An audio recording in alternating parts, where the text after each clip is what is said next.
Audio Jungle. Audio Jungle. Audio Jungle. Audio Jungle.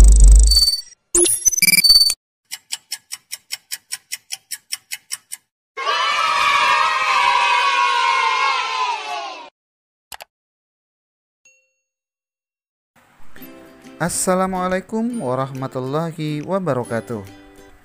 Jumpa lagi bersama Pak Guru di Momo Edukasi Channel. Apa kabarnya kalian hari ini anak-anak sekalian? Pak Guru doakan agar kalian selalu sehat walafiat dan senantiasa selalu bersyukur atas nikmat dan karunia yang telah Allah berikan kepada kita semuanya. Amin. Materi kita pada video pembelajaran kali ini adalah tema 3 tentang makanan sehat. Subtema 1, bagaimana tubuh mengolah makanan di pembelajaran 1. Anak-anak sekalian, amatilah gambar berikut ini. Apakah kamu selalu makan makanan sehat seperti yang kamu lihat pada gambar? Contoh-contoh makanan yang sehat. Makanan yang sehat adalah makanan yang mengandung gizi seperti sayuran, buah-buahan, susu, maupun nasi. Sedangkan kriteria makanan sehat itu ditandai dengan memiliki zat gizi, bersih atau tidak tercemar kuman. Selain itu, tidak mengandung bahan pengawet dan bahan berbahaya. Makanan sehat baik untuk tubuh kita. Tubuh manusia mengolah makanan menjadi nutrisi yang bermanfaat bagi kesehatan dan pertumbuhan tubuh. Untuk lebih jelasnya, bacalah dialog di bawah ini dengan seksama. Wah, sedapnya sarapanku hari ini. Sarapan apa kamu pagi ini, Dayu? Kalau aku seperti biasa, nasi, sayur, dan telur mata sapi sudah cukup. Aduh, semuanya terdengar enak untukku, sekalipun hanya nasi, sayur, dan telur mata sapi. Apalagi kalau bubur ayam istimewa. Bersyukurlah kita dikaruniai sistem pencernaan, teman-teman. Dengan begitu, makanan yang kita makan dapat membawa manfaat untuk tubuh kita. Betul juga ya, apa sebenarnya manfaat sistem pencernaan itu, Siti? Sistem pencernaan merupakan organ yang dapat ditemui pada manusia dan hewan. Sistem pencernaan berfungsi untuk memperhalus makanan sehingga menghasilkan nutrisi yang dapat diserap oleh tubuh. Dengan adanya nutrisi tersebut, maka manusia dan hewan dapat tumbuh dan berkembang dengan baik. Jika makanan yang dikonsumsi itu sehat dan bergizi tinggi, maka manusia atau hewan yang mengonsumsinya akan bertumbuh dengan sehat.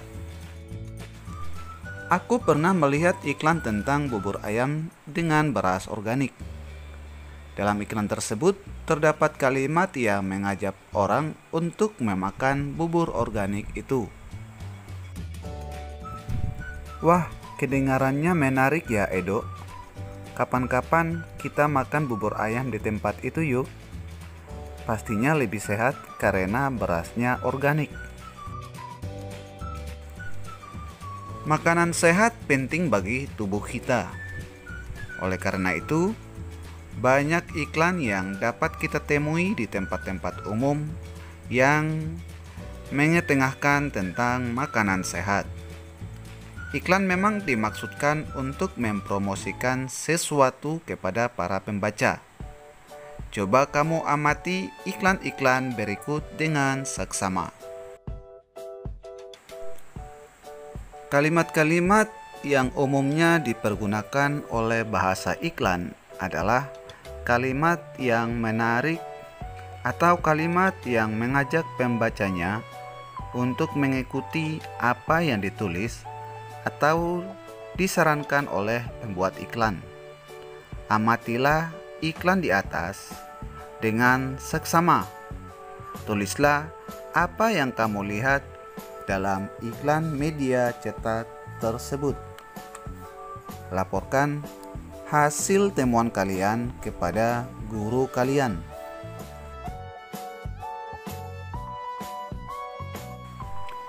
Sebelum kalian menentukan kata kunci pada iklan pada cuplikan tadi, baiknya kalian mengerti apa pengertian dari kata kunci dan ciri-ciri sebuah kata kunci. Perhatikan cuplikan berikut ini. Kata kunci adalah kata yang digunakan sebagai kunci untuk menghubungkan ke kata lain atau informasi lain.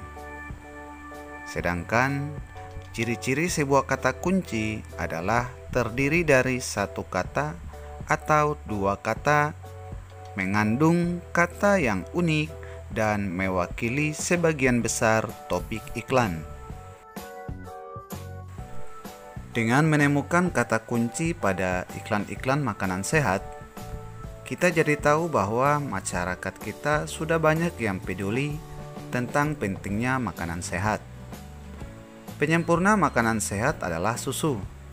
Seperti kita ketahui, susu umumnya dihasilkan oleh sapi.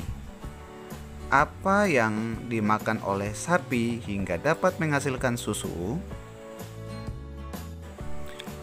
Bagaimana sistem pencernaan makanan pada hewan ruminansia? Penjelasan berikut ini.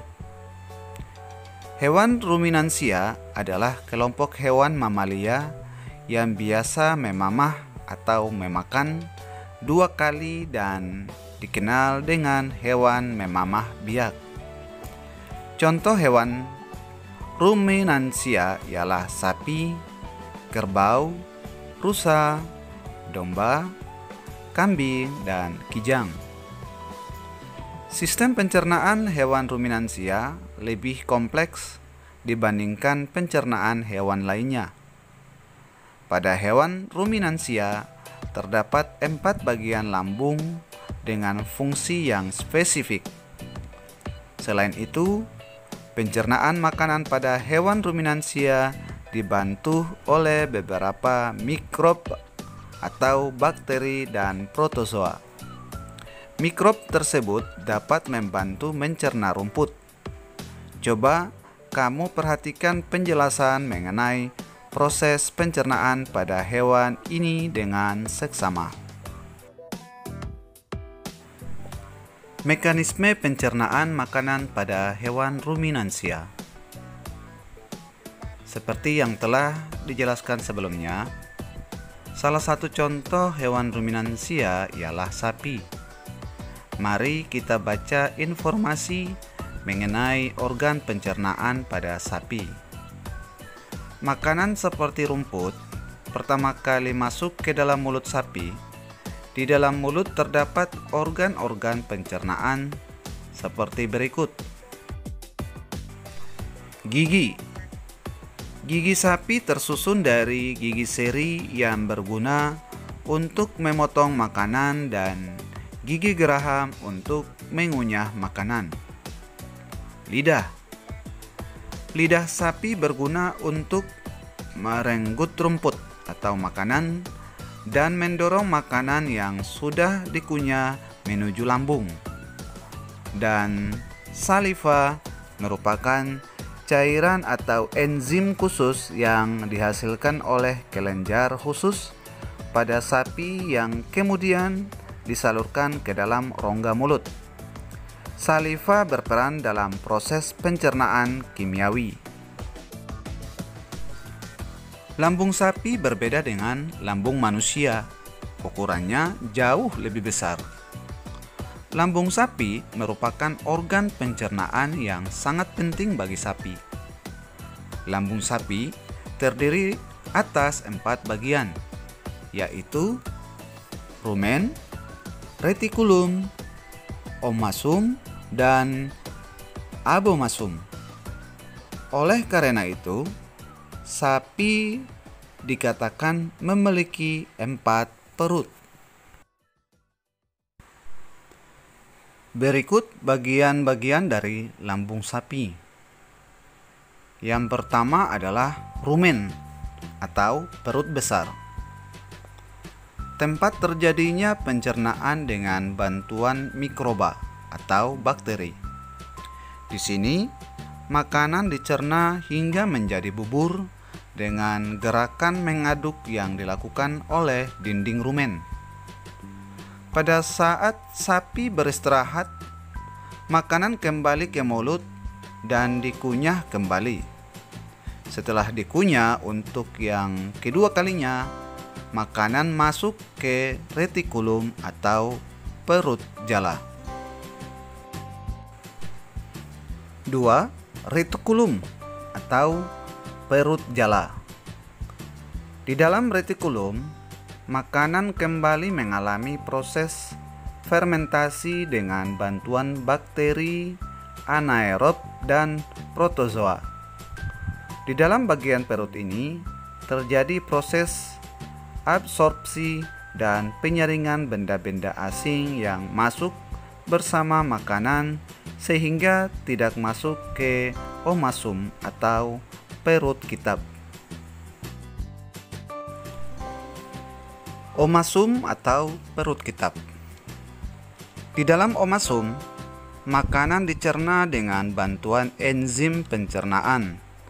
Selanjutnya, makanan masuk ke abomasum. Dan yang terakhir adalah abomasum atau perut masam. Perut bagian inilah yang sebenarnya disebut dengan lambung. Di sini, makanan dicerna dengan bantuan enzim pencernaan pepsin yang dihasilkan oleh abomasum. Setelah melewati seluruh proses pencernaan makanan di dalam abomasum, makanan bergerak menuju usus halus. Panjang usus halus seekor sapi dewasa dapat mencapai 40 meter. Di dalam usus halus terjadi proses absorpsi dan fermentasi. Selanjutnya, sisa-sisa makanan akan dikeluarkan melalui anus.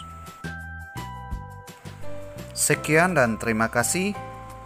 Demikianlah video pembelajaran singkat yang dapat Pak Guru sampaikan kali ini. Jumpa lagi di video pembelajaran selanjutnya di Momo Edukasi Channel. Jangan lupa like, share, komen, dan subscribe. Wassalamualaikum warahmatullahi wabarakatuh.